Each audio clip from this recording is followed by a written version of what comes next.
قبل ما ابدا الفيديو عايز اسالك سؤال. انت بتصدق في موضوع الجن والعفاريت والاشباح والكلام من ده؟ اكيد مش بتصدق. انا كنت زيك بالظبط. طول عمري كنت بسمع عن الجن والارواح والاشباح والحاجات دي، ما كنتش بقتنع بيها وكنت باخد الموضوع بسخريه وبطريقه، لغايه ما انا نفسي اتعرضت لاكتر من موقف احكي لكم عليه بالتفصيل. تابع معانا. اهلا بيكم. اولا في البدايه كده قبل ما نبدا الحلقه، اقسم بالله العلي العظيم كل كلمه هقولها لكم النهارده حقيقيه وحصلت وانا عشتها بنفسي، يعني تقدر تقول لي ان انا بطل قصه النهارده. البدايه كانت في التسعينات. كنت انا واتنين من زمايلي موجودين حاليا، ربنا يوفقهم يا رب ويديهم الصحه. طبعا فتره الشباب، فتره الدراسه في الصيف كنا بنطلع نشتغل. بغض النظر عن احتياجنا للفلوس كنا بنحب احنا كشباب 18 19 سنه نطلع نشتغل نغير جو، وفي نفس الوقت بنجيب جنيهين نقدر نصرفهم على نفسنا. المهم، عن طريق اعلان في الجورنال شفنا شركه امن موجوده في القاهره، كانت تقريبا مقرها في الحي السابع في مدينه نصر. رحنا احنا الثلاثه، عملنا مقابله وتم توزيعنا على شركه في مدينه بدر في طريق مصر السويس. طريق مصر السويس. مدينة بدر دي كانت تقريبا معمولة من كوبي زلزال التسعينات 92 حاجة زي كده زلزال. كانوا عاملين لهم المدينة ديت، عاملين لهم شوية عمارات. وكانت في المنطقة دي كانت منطقة صناعية وكان فيها شوية مصانع، فاحنا حظنا جه في مصنع جرانيت ورخام. عادي اشتغلنا أفراد أمن. يوم 2 3 4 5 10 أيام الدنيا تمام، مفيش أي مشاكل، لغاية ما حصل اللي هحكي لكم عليه بالنص. انا كنت شغال بالنهار، خلصت والدتي. طبعا قعدت مع زمايلي في المكتب بتاع الامن على البوابه لغايه ما جيت ميعاد النوم، فقلت لهم يا جماعه مش عايزين حاجه، انا هدخل انام. ودخلت الاوضه بتاعتنا، دخلت قفلتها من جوه بالترباس علشان انا نومي خفيف واي حد او اي حركه بتحصل جنبي بصحى. فدخلت قفلت الباب بالترباس واكدت على الشبابيك. كان في شباكين الموتيل كبار، عملت لوك من جوه، شبابيك مقفوله والترباس مقفول عشان اعرف انام براحتي ومفيش مشاكل. الفتره دي ما كانش فيها يا جماعه موبايلات بكاميرا والكلام من ده، كانت لسه الدنيا بدائيه. فكنت واخد كاسيت صغير كده مشغله شغال بحجاره وحطيته جنبي. انا السرير بتاعي كان جنبي كومودينو على اليمين، حطيت الكاسيت وحطيت شريط بقى. كانت طبعا الشباب بتوع الايام دي ممكن ما يعرفوش الكلام ده، كانت شرايط اما تحب تسمع اغنيه او البوم اغاني لعمرو دياب او ايهاب توفيق، محمد فؤاد، حماده هلال، كان هم الجماعه دول في الفتره دي هم اللي نجمهم ساطع. فحطيت اغنيه او شريط لحماده هلال كان لسه في بداياته، وشغلت الكاسيت جنبي ووطيت الصوت خالص ونمت على السرير وغطيت وشي. انا بغطي وشي دايما، انا ما بحبش الاضاءه. تمام. كان في اعمده كهرباء بره، فكانت في اضاءه داخله الاوضه، فانا غطيت وشي عشان الاضاءه وفي نفس الوقت عشان الناموس، بتاع الصحراء. انتوا عارفين بيبقى عامل ازاي. وبدات في النوم والاغنيه شغاله وعادي والدنيا تمام مفيش اي مشاكل، لغايه ما حسيت ان السرير بدا يتهز. والله العظيم اقسم بالله زي ما بحكي لك بالظبط، حسيت ان السرير بيتهز. شلت الغطا. اللي جه في دماغي وقتها ان ممكن يكون زلزال. قمت ولعت النور، فضلت واقف شويه، بصيت على لمبه السقف على اساس انها اكتر حاجه ممكن تتحرك، لمبه بسلك عادي لو في زلزال او هيازه هيتحرك. لقيت اللمبه ثابته مفيش اي مشاكل. قلت خلاص ايه، مفيش مشاكل، ممكن بيتهيألي ممكن اي حاجه. المهم طفيت النور ورجعت تاني على السرير، الكومودينو على يميني والكاسيت على يميني شغال والدنيا زي الفل. غطيت وشي، فوجئت ان الكاسيت اتطفى. مش فصل، لا اتطفى، كأن حد ضغط على الزرار طفاه. انا يا جماعه الكاسيت على يميني بينه وبينه 30 سم تقريبا. طبعا شلت الغطا، شفت الكاسيت ممكن يكون فصل. قلت ممكن يكون فصل لوحده. شغلته تاني وغطيت وشي. اقسم بالله العلي العظيم اللي بقوله لك ده حصل بالظبط. انا السرير اترفع بيا وانا نايم. مش مصدق؟ هتصدق ان شاء الله. والله هتصدق. والله العظيم السرير اترفع بيا وانا نايم. انا من شده الخوف من الموقف حسيت بالسرير بيترفع، ما رضيتش اشيل الغطا من على وشي. لما حسيت ان السرير رجع تاني على الارض، استعذت بالله من الشيطان الرجيم وشلت الغطا وقمت جري ولعت النور. اتفاجئت ان السرير اتنقل من مكانه لمكان تاني، والكومودينو اللي كان على يميني بقى على شمالي. طبعا ما مش هكدب عليكم واقول لكم ان انا مش عارف ايه، لا انا اترعبت، انا خفت فعلا وقمت جري.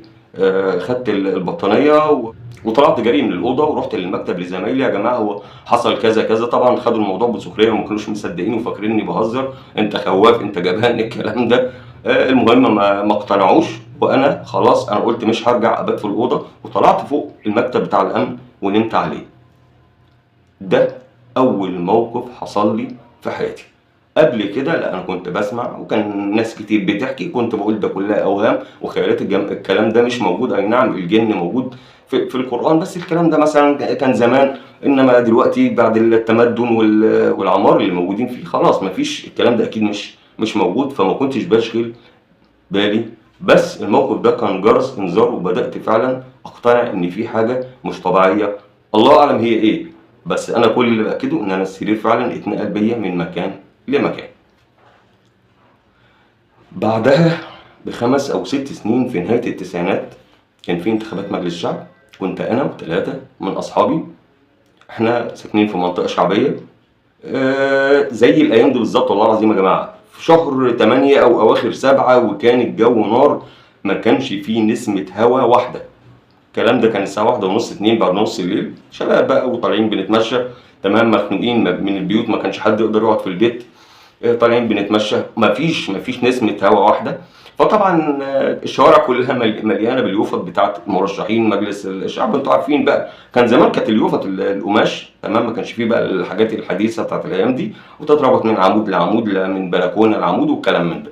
فلفت نظري واحنا ماشيين، ببص كده، لقيت اليافطه بتتحرك حركه غريبه. اولا مفيش نسمه هواء، والله العظيم زي ما بقول لك بالظبط مفيش نسمه هواء. اليافطه المفروض الطبيعي لو حتى في هواء المفروض تتحرك كده كده، يعني اليافطه بالعرض، هي عمود هنا وعمود الناحيه الثانيه مربوطه بحبل من هنا وحبل من هنا، فلو حتى فرضا ان في هواء المفروض تتحرك كده. انا اللي لفت نظري ان اليافطه بتتحرك كده. اصحابي اللي كانوا معايا كانوا مستغربين، وكلنا واقفين بنبص على اليافطه. هما كل اللي في دماغهم ازاي اليافطه بتتحرك ومفيش هواء. انا اللي في دماغي ازاي بتتحرك ومفيش هواء وبتتحرك كده يا جماعه، تتحرك كده حتى لو في هواء، المفروض اليافطه ما تتحركش كده. فبصيت وبصينا في ذهول، مفيش اي حاجه. قلنا ممكن يكون فار ماشي مثلا متعلق فيها من فوق هو اللي بيهزها بالطريقه ديت، مفيش اي حاجه. وفضلنا باصين على اليافطه ومستغربين، مفيش صريخ ابن يومين في الشارع الا احنا الاربعه واقفين بنتكلم. شايف يا ابني، بص يا فلان، شوف يا حسام، شوف يا محمد، شوف يا عصام، ايه الكلام ده، ازاي اليافطه دي تتحرك. الكلام ده يا جماعه واحنا واقفين تحت اليافطه بالظبط، اقسم بالله اللي هقوله ده حصل بالظبط. ولسه بقول لهم ازاي يا جماعه، ده المفروض اليافطه، ببص اقسم بالله اليافطه اختفت، اليافطه اختفت. لا فيش، ده عمودين يا جماعه، اليافطه مربوطه في عمود مربوطه في عمود التاني، ومفيش صريخ ابن يومين في الشارع الا احنا. اليافطه اختفت في لحظه واحنا واقفين تحتيها. طبعا مش هقول لكم على كميه الرعب. فضلنا لغايه تقريبا بعد الفجر، لغايه الفجر رحنا صلينا الفجر وعمالين نتكلم في القصه ديت، وكل واحد فينا بقى يحكي لاصحابه التانيين والاهله على اللي حصل. حاجه مش منطقيه، في اللي يقول لك ده انت بتتوهم، وفي اللي بيقول لك انت بتغطى وانت نايم، وانتوا عارفين السخريه والتريقه اللي بتحصل في المواقف اللي زي دي. دي تاني موقف حصل لي بالشكل ده قبل 6 سنين من النهارده، تقريبا في سنه 2020، في الشقه اللي انا كنت ساكن فيها قبل الشقه اللي انا موجود فيها حاليا. لاحظت ان هدومي بدات تختفي من البيت. بناطيل، اطلب بنطلون فلاني جنس كذا، المدام تدور عليه مش موجود. التيشيرت مش موجود. بدات اتخانق مع المدام، انت اكيد بتخلي البنات هم اللي بينشروا، ممكن ما بيثبتوش الهدوم بمشابك كويس على الحبال، ممكن تكون الهدوم بتقع في الشارع حد بياخدها ويمشي. بدات القصه تتكرر مره واتنين، بدات البنات كمان هدومهم تختفي، في حاجه مش طبيعيه. اسبوعين 3 تلاقي حاجه تظهر تاني، تلاقي البنطلون يظهر في مكانه، تلاقي التيشيرت يظهر في مكانه، فستان البنت يظهر في مكانه. حاجه مش طبيعيه. المدام بدات تقلق، في حاجه مش طبيعيه، وبدات تقسم لي بالله ان في حاجه مش طبيعيه في البيت. في يوم نازل شغل، كنت رايح المحكمه، فحطيت لها مبلغ صغير في النيش. انا كنت دايما بسيب لها المصروف في النيش، كانت 50 جنيه، مش هقول لك مش عارف ايه، كانت 50 جنيه، سبتها لها في النيش. تمام. بعدها او الظهر تقريبا لقيتها بتتصل بيا: انت ما سبتليش مصروف ليه؟ قلت لها: ازاي يا بنتي؟ انا سايب لك 50 جنيه في النيش. قالت لي: والله العظيم ما في حاجه. قلت لها: اسالي البنات، يمكن حد فيهم نقلها من مكانها او خدها يجيب حاجه. قالت لي: والله سالتهم، باباكم ما سابش فلوس. قالوا لي: لا، ما حدش خد حاجه. قلت لها: خلاص انا جاي. المهم جيت، اتصرفت يعني، جبت لهم مستلزمات البيت. كانت ال 50 جنيه وقتها والله كانت بتعدي اليوم، مش زي الايام اللي ما يعلم بها الا ربنا اللي احنا فيها دلوقتي. المهم جيت في يوم، طبعا القصه ديت برضو حاجه مش طبيعيه، بس انا مش عايز اكد الاحساس اللي عندهم، لان انا لو اكدت ان في حاجه مش طبيعيه، لا المدام هتقعد في البيت ولا البنات هيقعدوا في البيت، وهتبقى مشكله كبيره. فحاولت اعدي الموضوع، انا مفيش اي حاجه، ممكن تكون ايه وقعت، ممكن انا اكون نسيت، يعني حاولت ايه اعدي الموضوع علشان ما ثبتش الفكره في دماغهم ان في اشباح، ارواح، في حاجه مش طبيعيه في البيت. في يوم، الكلام ده بعدها بفتره كان واحد صاحبي، كنا قاعدين مع بعض، فاخدت منه يورو معدن. تمام.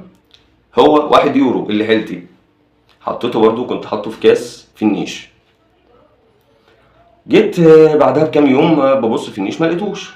يا جماعه كان في يورو محطوط في النيش ده، انا واخده من صاحبي تذكار، انا مش واخده كانه فلوس، يعني واخده تذكار. والله ما اخدت حاجه، والله ما شفت حاجه.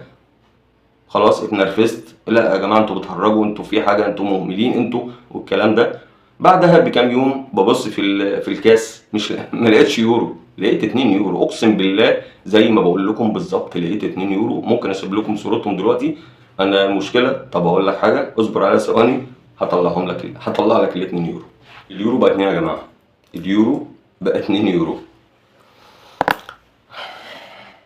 وحاجات من دي، حاجات بسيطة زي كده برضو، ممكن تحط مثلا 5 جنيه، تختفي بعدها بيومين تلاقي 10 جنيه.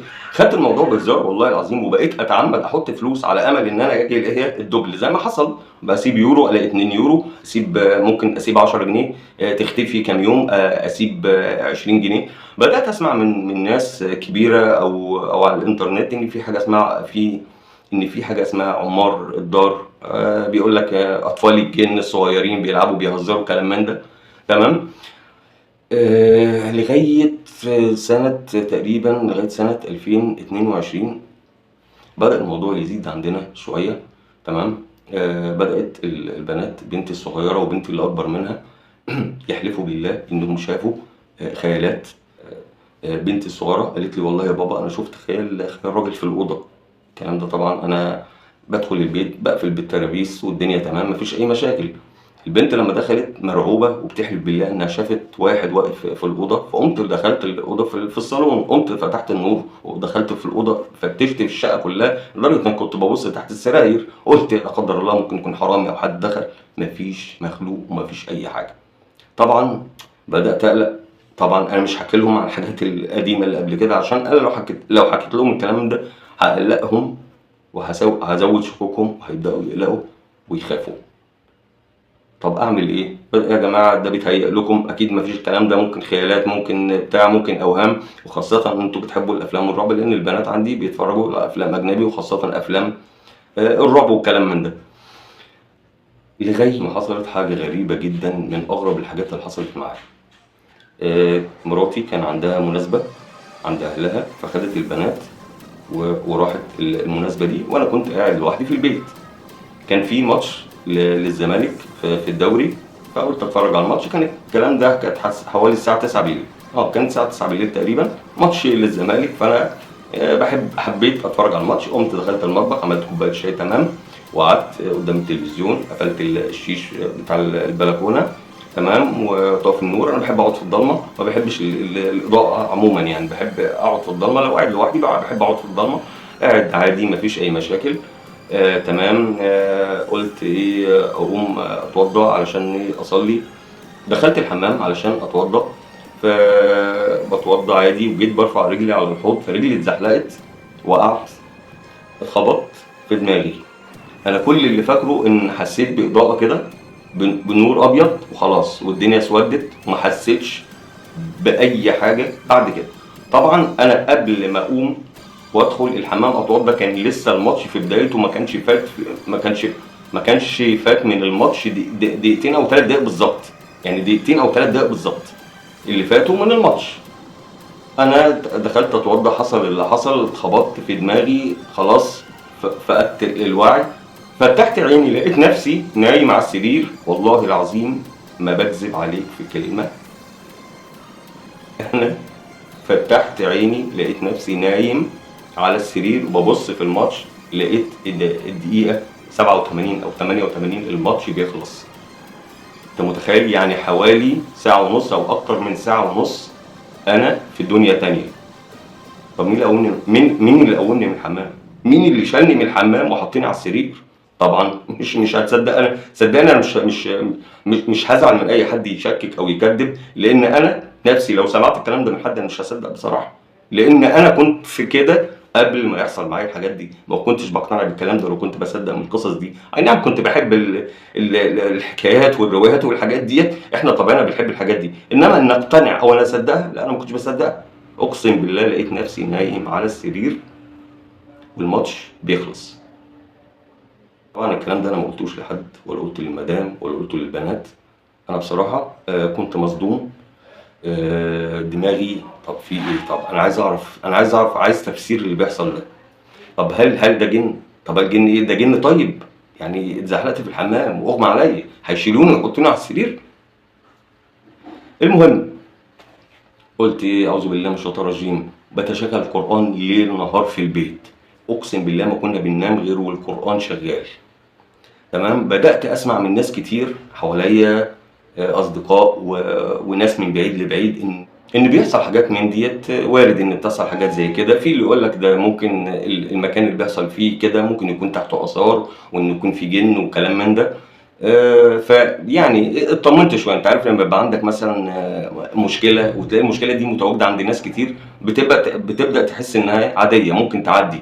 انما لما بيبقى عندك مشكله انت الوحيد اللي عايشها ومش موجوده عند حد، الموضوع بيبقى صعب.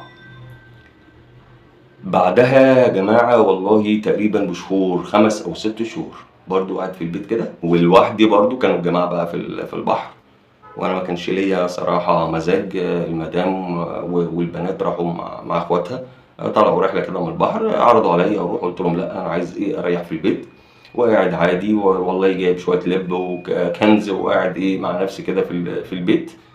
وبرضو البلكونه مقفوله، انا طبعا عشان في جيران في وشنا، فانا بحب اقعد براحتي، فبقفل الشيش. اكيد لازم اقفل الشيش عشان ما اجرحش حد او والكلام ده زي ما انتوا عارفين. لقيت خيال طفل معدي من جنبي، اقسم بالله العلي العظيم ده حصل. لقيت خيال، عارف انت الافلام الاجنبي لما تلاقي خيال اسود كده معدي بهيئه انسان، يعني كان في الارتفاع ده تقريبا. يعني مثلا ممكن تقول عمر طفل 4 أو 5 سنين. اقسم بالله الكلام ده حصل. عدى من قدامي وطلع من الباب، وانا قاعد. انا طبعا اتلبشت وقمت قلت النور، اعوذ بالله من الشيطان الرجيم، وجيت على طول التلفزيون، جيت مشغل قران، وقعدت الف في الاوض. ما فيش اي حاجه طبعا، انا قاعد في الشقه لوحدي والشقه مقفوله، وانا ما فيش اي حاجه. وانا ما شفتش كائن كانسان، انا شفت خيال. انت عارف انت الافلام الاجنبي لما تلاقي شبح مثلا اسود كده معدي بهيئه بني ادم. والله العظيم والله العظيم ده اللي حصل. طلعت بصيت في الشقه كلها، ما لقيتش حد. رجعت تاني طفيت النور وقعدت مكاني، وعمال استعيذ بالله من الشيطان الرجيم والقران شغال وانا قاعد. طلعت على السرير ومددت كده تمام، ومستني اشوف الدنيا فيها ايه. لقيته جاي تاني، دخل الاوضه تاني، جه من الصاله، دخل من الاوضه، وعدى من الشيش وطلع من البلكونه. ودي قصه حياتي، وده اللي حصل معايا. وربنا يعلم ان ما كذبتش عليكم بكلمه. انا اقسمت بالله ان انا هكون صريح معاكم، وكل كلمه قلتها كانت صدق. من حقك تصدق او ما تصدقش، دي حاجه ترجع لك. تمام. انا كنت زيك بالظبط في الاول بصراحه. انا لو برضو بتفرج على فيديو ولقيت حد بيتكلم الكلام ده انا مش هقتنع بيه، لكن انا لما عشت الاحداث مره واثنين وثلاثه واربعه وحصلت قدامي، اقتنعت ان الحاجات دي موجوده فعلا. لو حصل معاك حاجه زي كده، لو سمحت اكتب لنا في الكومنتات لو مصدقني برضو اكتب لي في الكومنتات، لو مش مصدق برضو اكتب لي في الكومنتات، واشوفكم في فيديو جديد، والسلام عليكم ورحمة الله وبركاته. ما تنساش لايك واشتراك في القناة، وتابعنا ان شاء الله، والله المستعان. السلام عليكم.